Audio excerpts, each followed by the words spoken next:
Hi, everyone. Thank you so much for joining us at Texas Startup Weekend Women Dublin.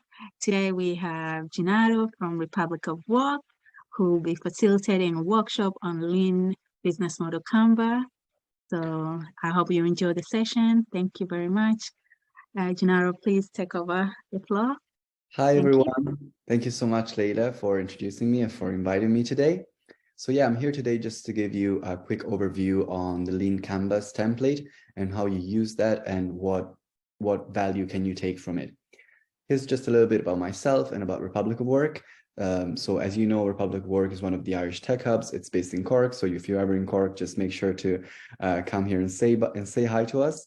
I'm startup and community lead, so I work on the community, on organizing community events, but also I work with a program manager on delivering the startup supports here at Republic of Work. One of them is NDRC. NDRC is a national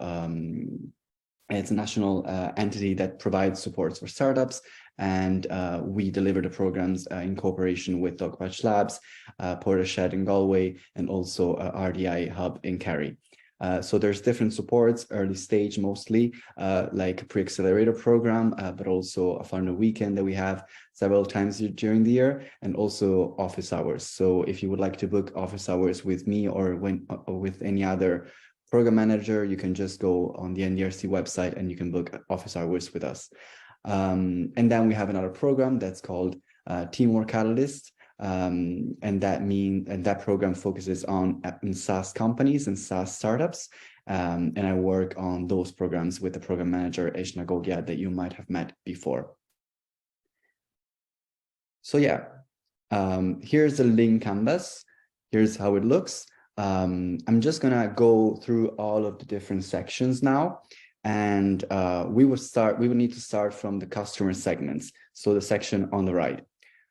What is a Lean Canvas? First of all, it's just a one-page business plan template. It's used by entrepreneurs to identify and define the key elements of their business plan. And I'd say it's a very it's a simplified version of a traditional business plan. What does it focus on? It focuses on the customer, mainly on your potential customers. And that's most of I'll be focusing on that today as well. Because I think that is very important and it might be very relevant to you. But also it focuses on the value proposition, on, as I said, on the problem and on identifying target customer segments, and also on cost structure and revenue streams. It was developed by Ash Maria, and it's just, I'd say, a very immediate way to validate your idea before you invest more in this, before you invest more time or more resources.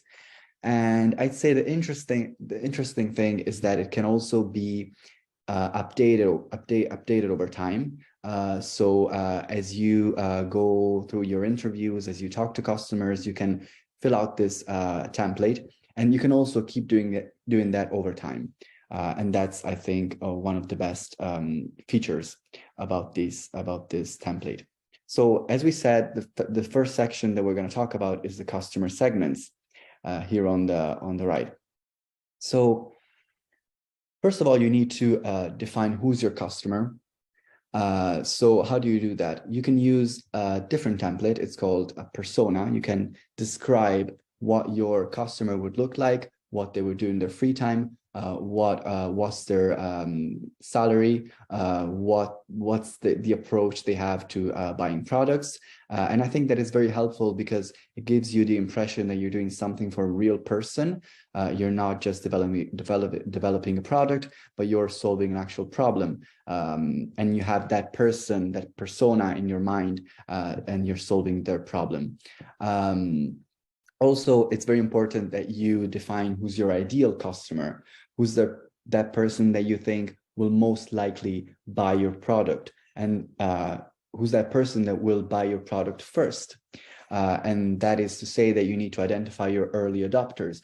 And these people are very important because they kind of like validate your product. They validate your solution. If they're paying for your product, then you're able to tell investors, or you're able to tell other stakeholders that there's already people buying this product. There's people that are paying money for this, so they clearly think that there's value in this solution. So it's really important that you identify your ideal customers or your early adopters. And then I think it's important to describe segments as well. So what this means is that you need to find groups of people that have shared characteristics and that behave kind of like in a similar way and have similar characteristics in terms of like demographics as well. That's just a way to do it, but there's different techniques that you can use to define and to describe your customer segments. This is very important because, first of all, you need to choose what segments to serve, and that is based mostly on cost. What is the most profitable segment, but also on the segment with the most potential, or even what is the segment that you think you can reach because of your resources, because of your experience, because of your skills. And it is also important because we're going to talk about channels later. So what channels are you going to use to talk to your customers? It's also important to define customer segments because you're going to use different channels with different segments. Let's go ahead now. So we talked about the customer segments. The next step would be to talk about the problem. And this is the main, I think, the main section that you need to focus on for a long, long time. It's the one on the left here, problem. What is your customer's problem? You need to define their problem. How do you do this? Well, you can do that through secondary data. There's a lot of data out there, so it wouldn't be time efficient to just go and ask each person on Earth, but there's data already out there that kind of like can validate that there's a need, that there's a problem for, that there's a need that that needs to be addressed. But at the same time, I need to stress that the most important decision you can make is go there and talk to people. So interview people. So in other words, collect primary data. And that means that you need to go out there, talk to people in person on Zoom. That's very easy to do today. And kind of like have a lot of interviews and gather data that then you're going to need to validate from a statistical point of view. But yeah, you start from interviews. You can choose to conduct an interview or a focus group. And it is important because you need to talk to them to define what is a pain they have, what is a problem they have, but also whether this problem is big enough to make it worth to start a business and to invest money and time in trying to address that problem. You need to make sure that this is sustainable from a financial point of view. And also, it's important because the number one reason why startups fail is that there's no actual market need. A lot of founders are very passionate about what they're trying to build, and they might have technical skills, they might be very knowledgeable, but in many cases they didn't do extensive research on the need, on the problem. So it's really important that you take your time and interview people. I have some tips here on this slide on how to interview people. So I don't think you should focus too much on pitching. You're not pitching anything yet. You're not selling yet. You're learning. You're listening to what they're saying. You're listening to their experience, and you're not even like asking them questions to gauge their interest in your product. You should not think about your product yet. You should think about their experience and what they're experiencing. And you should use open-ended questions like, walk me through the steps of this. When you do this, what happens? What's a struggle you want to share with me? And then you will be able to define the problem, and then you will be able to tailor your solution based on this problem. That is very, very important. So now, as I said, the problem is the section on the left. And then when you have a clear definition of your problem or the top three problems, it depends on how you want to do it. It's very important because you need to now identify what solution you want to provide. But before you do that, you need to talk about competition. So what are the existing alternatives that are available now? This section falls into the problem section just because it's how people are solving the problem now. And competition can be defined, I'd say, pretty broadly. It really depends on how you define your problem. But it is, even in this case, important that you don't define your competition yourself. Your true competition is not determined by who you think they are, but who your customers think your competitors are. So in other words, you need to ask people how they're currently addressing the problem, and also what products or services they're using at the moment. And a final question that is a very important question would be, are they putting a lot of effort in trying to solve that problem at the moment? If the answer is yes, then you're lucky, because you're going to have the opportunity to develop a product, a service that is better than the others, that is easier to access for your customers. I just want to talk now about competition. How do you visualize your competition? And how do you define your USP as well? How do you define that element, your unique selling proposition? So that element that makes you different, that makes you stand out in comparison to your competitors. So there's two different ways you can do this. You can develop a competitor analysis table, and that means that you would use your own perspective, what you think your product will have in terms of features, and what your competitors have. And you should be able to have more, or at least to have like something that they don't have, then you can use, and that would be your unique selling proposition. Another way to do this is to use a perceptual map. And that's very interesting because it's kind of a way to start defining your brand as well. A perceptual map is not a positioning map. You're not positioning yet in the market. You're asking people what they think of your brand. So what is a perceptual map? It's just a diagram that maps what customers think of your product or services. And it is also important because when you position different brands in this map, then you'll be able to see that there's a gap. And if there's a gap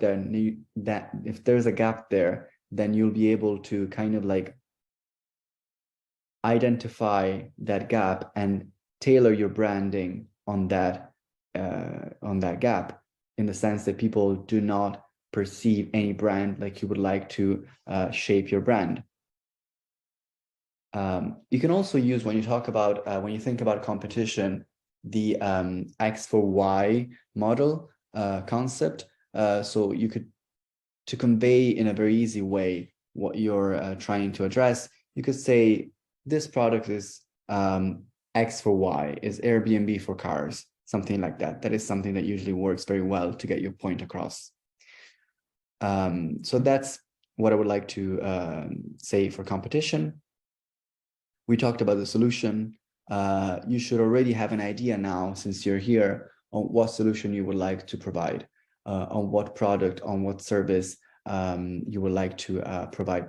But at the same time, this solution should really be shaped on the problem that you have defined earlier. And another important aspect is that you need to consider what channels you need to use. You need to use to communicate to people, to communicate to your customers. And I'd say this decision is based on what do your customers think, what's their preference, how do they prefer to be contacted, but also what channels can you use now with the resources and with the skills that you have.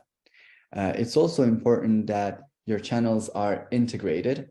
So when you're communicating a message, you need to make sure that that message is consistent, that message is consistent across all channels. And also you need to think about the cost-effective element. You need to use a channel, but you need to make sure that you have the resources to use that challenge. So how do you choose that channel? That channel is based on all those factors. When you think about your channels, it's very important that you think about your segments as well, because every segment among segments that you have chosen to serve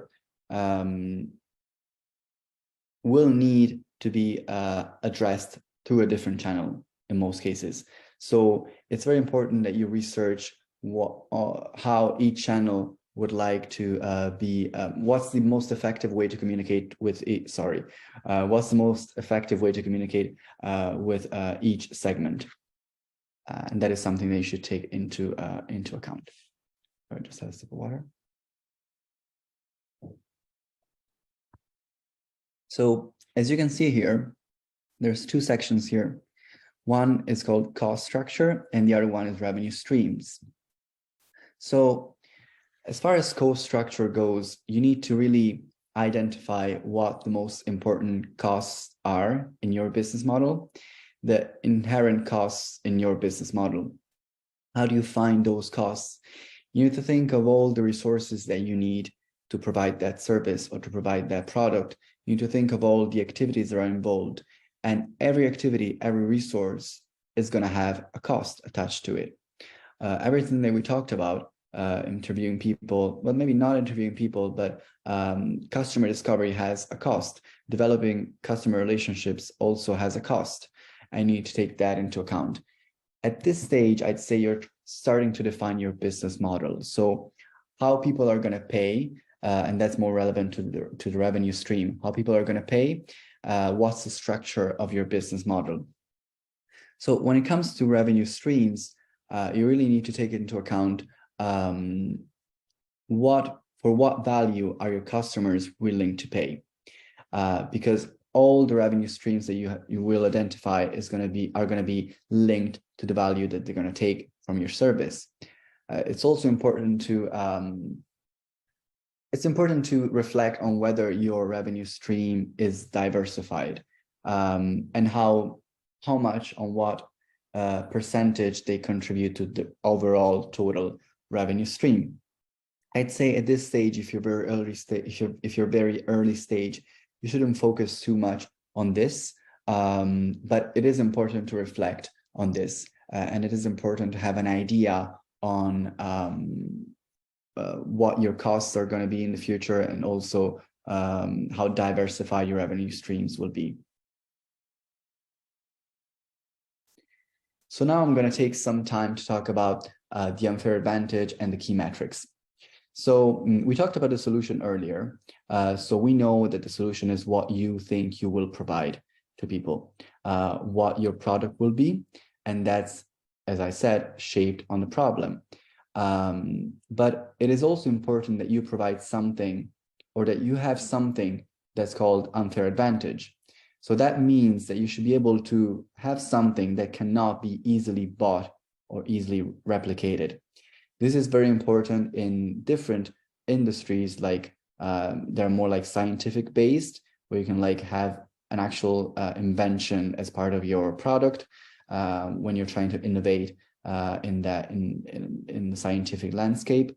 And that is very true. When you invent something that didn't exist before, then your competitors they're not able at that time, they're not able to provide the same service, because they don't have the knowledge that's needed to provide that service. But in this case, you should just think about something that you would like to implement in your product that is not, I'd say that is not out there, in the sense that it's not part of what your competitors are providing, but also something that cannot be easily copied. And that's going to happen at some stage. That's totally normal. That's how we work. You innovate, then you copy a solution, and then that's how innovation works. But at this time, you should think of something that is kind of unique and that's hard to copy or to replicate. And also, you should think about your key metrics. I'd say if you're at an early stage now, then you shouldn't worry too much about this. But if you already your validation, if you already talk to people, if you already have maybe customers, you could put in that section some numbers, some metrics that show how you're doing at the moment. In other words, that show traction, if you're having traction. I say this is all from me. I hope you found it useful.